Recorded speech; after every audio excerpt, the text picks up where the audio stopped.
Greetings everybody, my name is Romer and welcome to my thoughts on The Legend of Zelda Breath of the Wild. This is a video I said I was going to do when I finished The Legend of Zelda Breath of the Wild on this channel, and I didn't get around to doing it because every time I tried to write a script for it, I was putting in words that I would never say just to sound smart, and I was doing these little things that just didn't make me feel good about what I was writing, and instead I decided just to write down bullet points. But also, I felt like if I waited a couple of months to do this, and in fact it's about 2 months or a month and a half or so since I finished Breath of the Wild, I could come at it from a different side, not just a side of pure emotion, and maybe look at it, look back on it instead of looking directly on it while I'm still playing it. And I think it's a way better way for me to do this. I'm sorry for having it so late for people that actually, I've been talking about this for a while. But let's get into it. I'm going to be doing it in different categories, and the first one is going to be in design.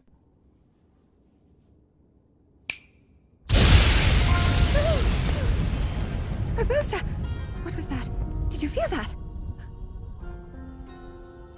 Wait, what? How did you... My favorite designed Zelda games are the ones that are the most colorful and most vibrant. Twilight Princess is my favorite Zelda game, but to be honest, it's not my favorite design Zelda game. I think in terms of design before Breath of the Wild, my favorite game was Wind Waker. This game really looks great. It's colorful and it's really pleasing to look at. It's one of those games that you could look at for hours and not get bored of the things you're seeing. They add a lot of darker areas as well to counteract the color, which I think is really, really good. And they also have a lot of really unbelievably beautiful scenery.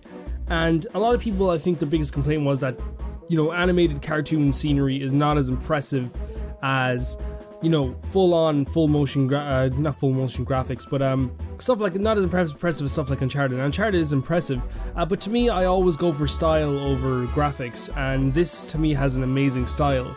It's as I said, it's unbelievably pleasing to the eye. The characters look great, the world looks great, dungeons look fantastic.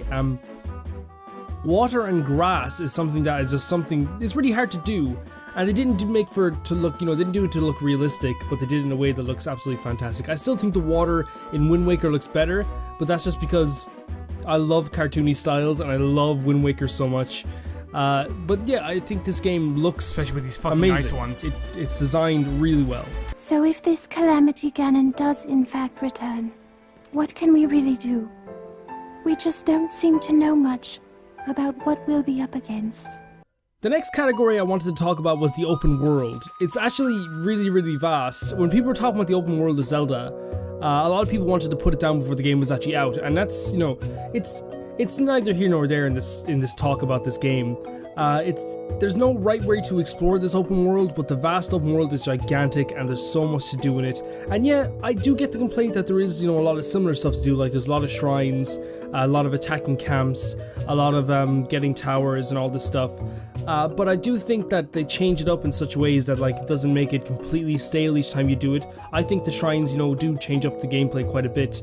There's a lot of hidden gems and bosses in the open world as well that actually make for the game actually more interesting to me. I really feel good when I find hidden stuff. When I was younger, the best stuff that I could do in the game, or the best stuff that I found in the game, was stuff that I just found, out of nowhere. I reference a game like Shadow of the Colossus, which is my favorite game of all time. Going into different areas and just finding small little nooks and crannies that you wouldn't find really usually without actually playing through the game, a lot of times.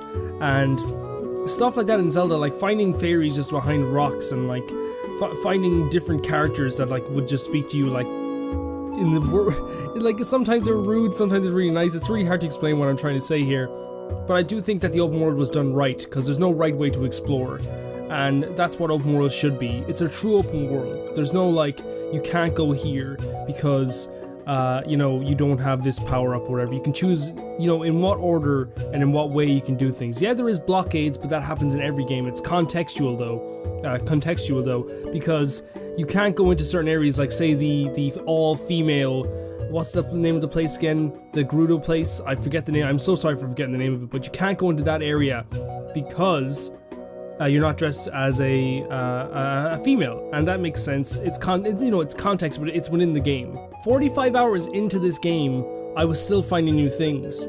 I think a lot of people could actually say who watched my playthrough could actually tell you that after 45 hours of playing the game, I was still going to places like Eventide Isle and stuff like this, and exploring, different things that you can find and different Easter eggs. It was really, really interesting, I think. It has a lot in it, and I got excited when I was exploring the world. I'm really, really, really excited to go back and play hard mode in this game as well, because I think that it's going to make the world even more interesting. It just never got boring, and it lets you explore right from the beginning, which is something I love in a video game. Is that what I think it is? Look at this. I don't believe it, but I actually caught one. This delicacy is known to have very, very potent effects under the proper circumstances. I'm going to something that, might seem like I'm talking about it in a negative way, but really it's not that negative. Voice acting. It's not astounding. It's not absolutely amazing. It's not like not Oscar winning, but it's not like award winning voice acting here. But it's not as nearly as bad as people say as well. It's not terrible. I think that I like Zelda's voice acting. I like how she sounds. I think that we all know those type of people that talk like that. Yes, she talks in a completely monotone fashion, but I kind of like that for her character. It has a mixture of no voice acting and voice acting, which I want to say, and I don't want to get into a ranty kind of mood here, but a lot of people were saying how they hated the fact that it wasn't fully voice acted and had little bits of just non-voice acted words in there, like in text in there, and they should have just chose one. And to those people, I think they probably realized, because a lot of people that actually saw those like tweets on Twitter, they delete their tweets really quick, and they shouldn't have to, by the way. That's their opinion. They can have their opinion. But for me, I think games have been doing that since the beginning of video games, really. Since the beginning of voice acting, they have been doing that. I mean, Dragon Quest VIII, a game I'm playing right now, has terrific, unbelievably nostalgic voice acting, and then has like normal text in between. So I like the voice acting, but it's not astounding.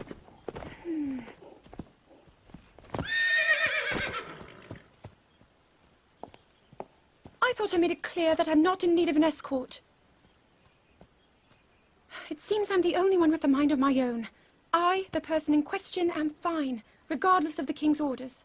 So this is actually probably going to be the largest portion of this talk that I have on Breath of the Wild. It's playing the game.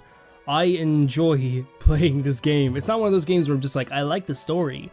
I really do enjoy playing this game. A game like Ocarina of Time, I'll tell you this much, I'll be completely honest. I'm not a massive fan of the actual gameplay and the fighting in that game. I think that, which is, that's an evolution, like, because the Zelda series has gotten better with time. And I think that this combat is my favorite of all the combat in any Zelda game, and I think it has gotten better over and over with time. With the exception of Wind Waker Twilight Princess, I think Wind Waker's combat is really fun. It's really fun to actually use, and it's really easy to use.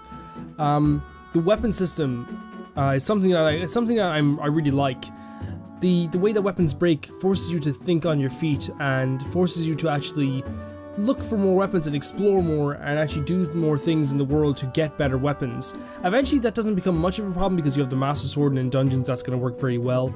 But I do think that the weapon system, I can get that people were angry about it, but also I don't think that it's a game breaker for me at all. I really like the fact that when you break a weapon, you have to use a different weapon. It makes you think on your toes.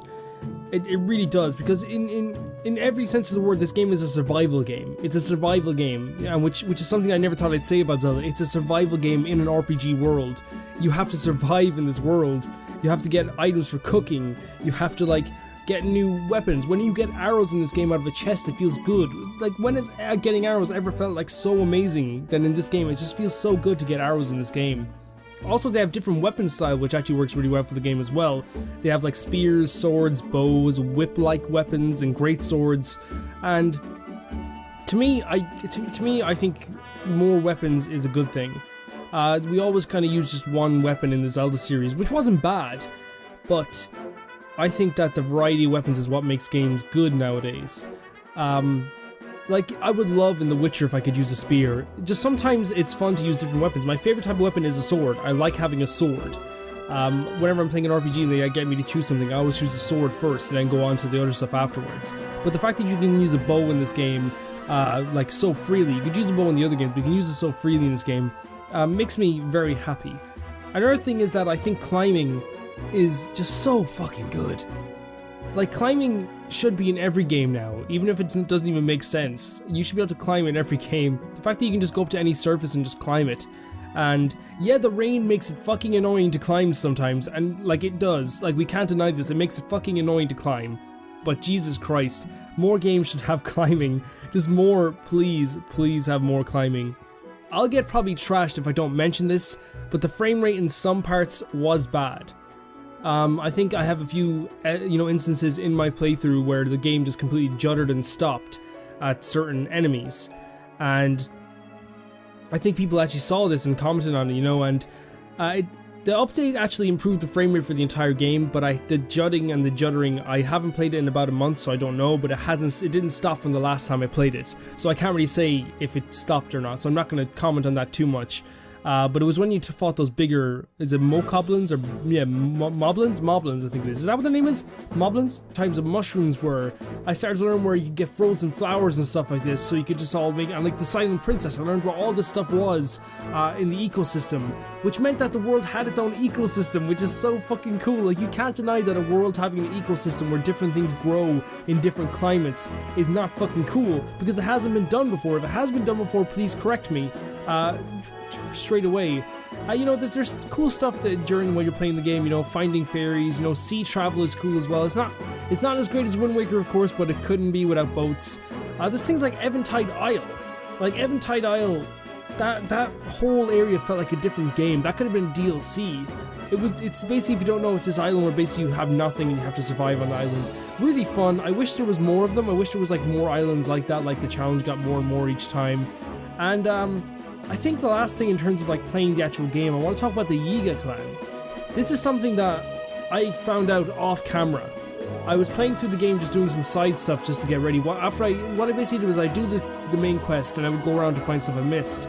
I talked to this lady and she was all like, hey, do you want to buy these bananas? And I'm like, I'm always up for buying bananas, man.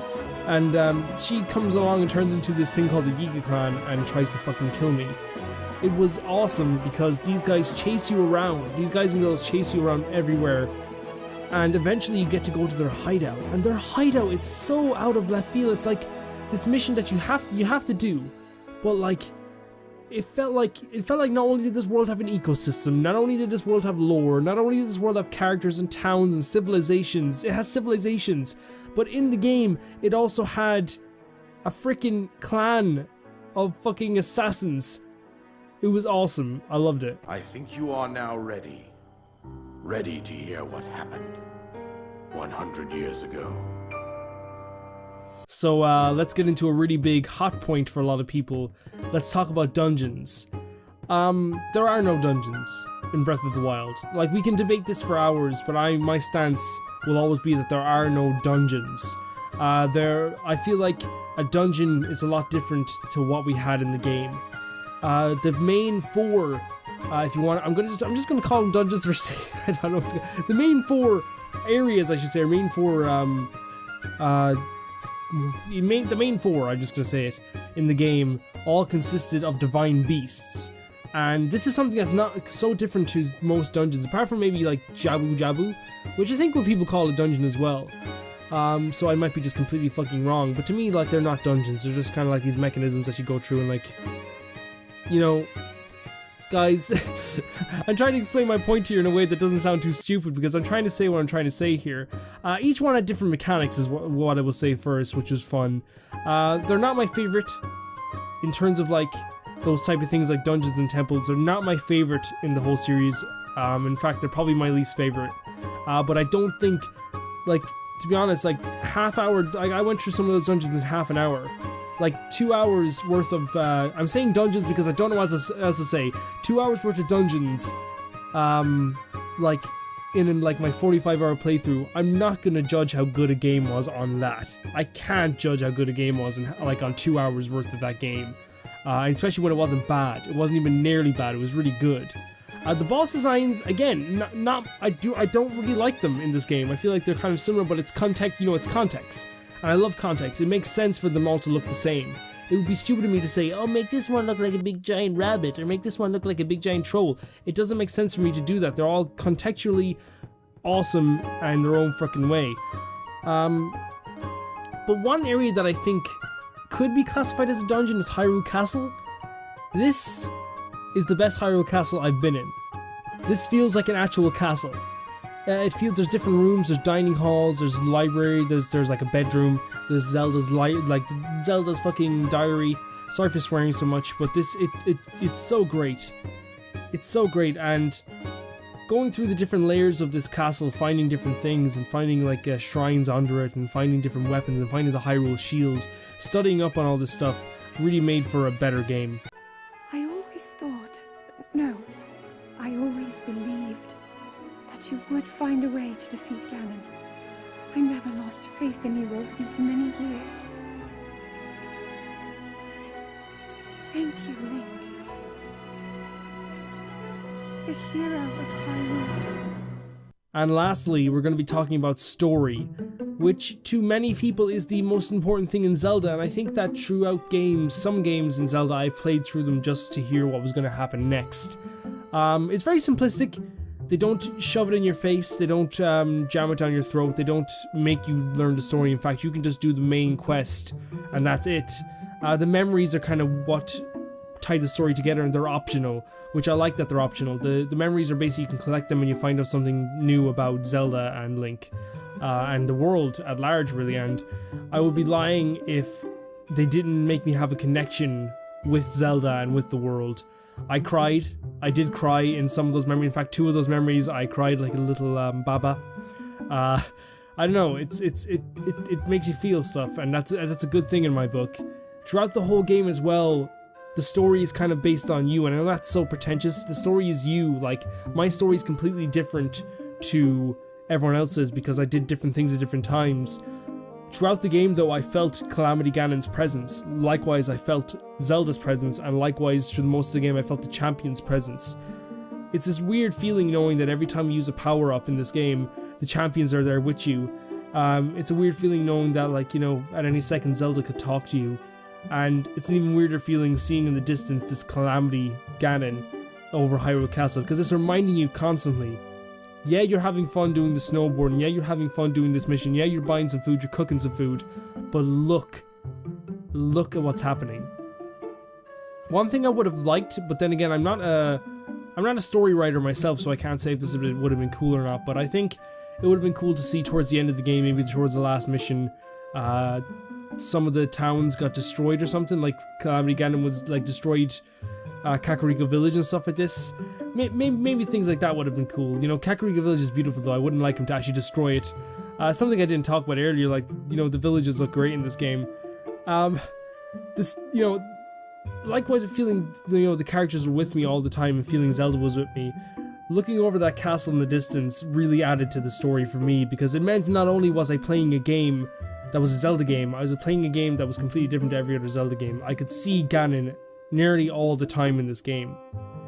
There's other character stories as well that are also cool. You get to learn a lot about different characters in the game. There's the Tarry Town quest. You know, there's a girl who needs like photos at some point. There's a champion's individual stories that, again, you get to learn through flashbacks. You also get to learn how they died, which is always the same way. They get killed by one of the fucking big guys in the dungeons. I'm using air quotations. They're interesting characters. But I will say that, you know, what's cool about the story is that there's different races. And for the first time ever in a Zelda game, it felt like I was Link. Usually I link onto Link, but this time I actually was Link. Something I was going to miss until I was told not to miss it was the diaries, because they put so much input into how Zelda feels about Link and how Zelda and Link have this relationship together. If you didn't read the diaries, it does leave a lot out. Like, there's a lot within those diaries, but I guess they were going for a different type of style in this game, and I think it actually worked very well. It's all my fault. Our only hope for defeating Ganon is lost, all because I couldn't harness this cursed power. Everything I've done up until now, it was all for nothing. So I really am just a failure. All my friends, the entire kingdom, my father most of all. I tried and I failed them all. I left them all to die.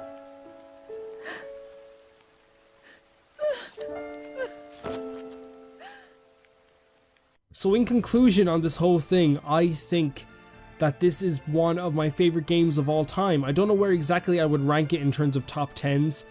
I'm probably going to disappoint a few people and say that I still think that Twilight Princess is my favorite. But then again, that's all preference, you know? But this is definitely high up there. It might be second or third, depending on how I feel about this video game. Maybe it might change tomorrow. I might pick Breath of the Wild as my favorite. It's kind of hard because all these games are fantastic. And there is a question going around, would you like another type of open world game like this? And I'm struggling to see how you could do this twice. I think it'd be difficult to do this twice because in other open world games, they have this free pass, I think, where they can go like, this time we're in Egypt, or this time we're in Louisiana, or this time we're in Mexico, or this time we're in the West, and this time we're in Los Angeles. I don't think you can do that as much. Yeah, you could probably do some different vibe. You could take the world of like, say, like Tokyo. You take Tokyo and make it into a Zelda game, or you could take New York and make it into a Zelda game, something like that. And yeah, it would be cool maybe, but I don't know how they would do the open world again. For me, I would love a linear Zelda game again. I think we're going to get those eventually, but I think right now the focus is on open world, and that ain't a bad thing. Another thing I would say as well is, I saw a Ubisoft director saying that Zelda took a lot from Ubisoft games, and I think what Zelda did, which was really smart, is what you should do. In fact, my favorite director of all time, Fumito Ueda, he said that he plays everyone else's games and writes down like, oh, that's really fun, I should put that in my game. Oh, that's really cool, I should put that in my game. And that's such a good idea. Why not take good elements from good games and put them into your own? They take some elements from Ubisoft games, some elements from Dark Souls, some elements from like really old games, and some elements from Zelda games, and mash them all together and try to perfect them, in my opinion, and do a really good job of it. There is flaws in this game, of course. There is going to be flaws in every game, and I think that there are flaws in this game for sure, as I've mentioned in this type of talk. But I enjoyed my time in Zelda overall.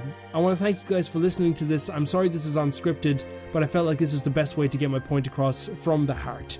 In a lot of ways, I wish I did do this closer to the time when it released, because maybe it would have gotten more eyes on it, but to be honest, it doesn't really matter because now I'm actually able to get my unfiltered thoughts on it. I didn't feel right doing a thoughts on video a week after it came out or a month after it came out. I waited until now because I felt like it felt better to do so. Thank you for watching this, guys. My name is Romer, and I will see you all, hopefully, very soon for the Zelda DLC. Bye bye.